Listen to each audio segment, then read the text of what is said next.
Salatullah salamullah ala toha rasulillah. Salatullah salamullah. Hadis itu untuk mensyarahkan Al-Quran, ya. Jadi orang yang nggak paham Al-Quran lewat hadis bisa. Ada. Kok hadis masih ada yang belum lagi lewat ijma'ul ulama. Ya, sebab ulama kenapa kok pakai ijma' ulama? Lah kan udah cukup Quran sama hadis. Enggak, sebab masalah datang-datang yang secara teks nggak ada di dalam Al-Quran kadang-kadang. Padahal semuanya ada di dalam Al-Quran, ada dalam sunnah Nabi Muhammad SAW, ada semua. Tapi secara teks nggak ada. Jadi pemahamannya kadang beda-beda. Selagi tidak menyimpang Al-Quran dan hadis Rasul SAW, ya yang ketiga ijma' ulama. Nah, kata. Kalau ijma' ulama, ya juga bisa membuahkan kiasan. Kalau Allah memberi kiasan ini, ya berarti hukumnya seperti ini dan lain sebagainya. Nah, kata. Jadi 4 ini. Yang pertama paling tinggi Al-Quran. Kalau udah ada di Al-Quran nggak bisa dikotak-katik. Kalau nggak ada di Al-Quran secara tekstual, secara tafsir, berarti dalam hadis. Kita cek hadis. Ya. Kalau ada ya berarti selesai. Kalau belum ada, ijma' ulama, bahas hadis ini dan lain sebagainya. Khususnya muhaddis, orang ahli hadis, ya. Hakata. Setelah itu baru nanti akan timbul kiasan. Hakata. Itu pembahasannya banyak itu ya, tentang kiasan dan lain sebagainya. Ini pentingnya ta'zim dengan Al-Qur'anul Karim. Ya, jangan sampai kita lepas dengan Al-Qur'anul Karim. Baca Quran, baca Quran, baca Quran. Semua cahaya kebaikan ada di dalam Al-Quran. Hakata. Orang senang dengan Al-Quran, nanti Qurannya senang sama dia. Nah, tapi senang yang harus bisa dipertanggungjawabkan. Cinta dengan Al-Quran, mahabbah dengan Quran, adab dengan Quran, yang bisa dipertanggungjawabkan di akhirat. Kalau nggak bisa dipertanggungjawabkan, berarti bukan hujjah, bohong. Ada senang apa? Kata Allah Ta'ala, ya Allah, Anda setiap hari membaca 1 juz. Berarti kan ada buktinya. Nah, kata. Kalau ente bilang senang aja, itu apa namanya?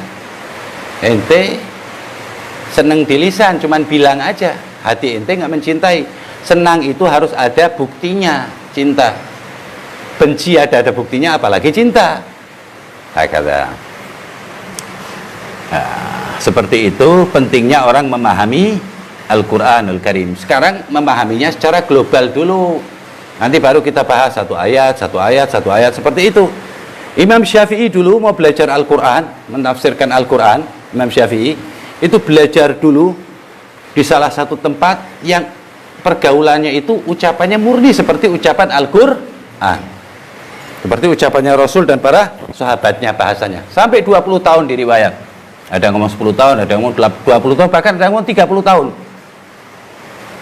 Segitu baru dia mengetahui, oh ini ayat ini begini dan lain sebagainya. Nah, enggak mengartikan letterlek. Nah, banyak orang-orang sekarang yang mengartikan letterlek Al-Quran. Seliru. Itu orang. Dia apa namanya? Belok. Dia pendek cara berpikirnya.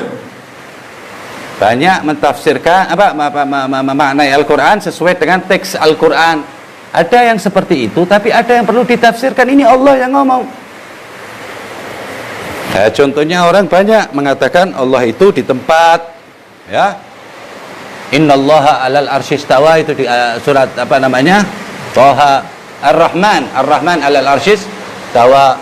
Allah bersemayam, Allah duduk di arsy, di atas arsy-nya Allah Subhanahu wa taala. Itu kiasan. Maksudnya arsy itu makhluk Allah yang paling besar, yang paling azim, ya. Di Quran dibilang arsyul azim, arsyul karim. Ya. Dan di dalam hadis juga dikatakan arsy itu ciptaannya Allah yang paling dahsyat. Ya, tapi tetap kan bukan akbar, bukan besar. Jadi Allah nggak di tempat. Maksudnya di sini Allah menguasai arsy Allah. Ya, jadi kalau pemahaman Allah di berarti itu salah. Ya, Allah ada, Allah wujud, tapi laisa fil makan, wala yaktarin bi zaman. Allah ada, tapi tidak ada kaitannya dengan tempat, sebab tempat itu dibutuhkan makhluk. Allah nggak membutuhkan tempat, sebab tempat itu makhluk. Wala yaktarin bi zaman. dan tidak ada hubungannya dengan waktu. Waktu juga ciptaan Allah. Hakadha. Dan Allah sendiri yang ngasih tahu, qul law kana al-bahru midadan li kalimati rabbi. Seandainya semesta ini semua lautan yang ada di dunia ini dijadiin tinta untuk menafsirkan Al-Quran, masih belum cukup. Ya, seandainya udah habis itu tinta yang ada di laut-laut dunia atau samudra yang ada di dunia udah habis, ditambah lagi, dijokin lagi sama Allah Ta'ala, walau ji'na bimithlihi madada, sama lagi, masih belum bisa mentafsirkan Al-Quran. Jadi luas sekali pemahaman Al-Quran. Ya, kata Sayyidina Ali, di dalam Bismillahirrahmanirrahim yang ada di dalam Fatihah, jika aku tafsirkan maksud Allah, ya, itu kitabnya tidak bisa dipikul 70 keledai. Bayangin 70 pickup, mobil pickup itu nggak bisa. Itu bak doang loh. Diriwayat titiknya di bak. Kata orang yang mempunyai pemahaman itu pertamanya dia dengan bersungguh-sungguh membaca Al-Quran, tadabbur dengan Quran, belajar dengan ahli Al-Quran. Ya, artinya penuh dengan rahmat. Nah, terus menjalankan apa yang ada di dalam Al-Quran sedikit demi sedikit. Satu ayat, nggak bisa setengah ayat. Nah, tapi tetap niat untuk menjalankan alladzina yastami'unal qaula wa yattabi'una ahsanah.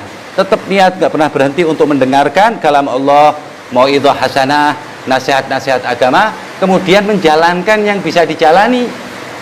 Kalau ente suruh belah laut kayak Nabi Musa, nggak bisa.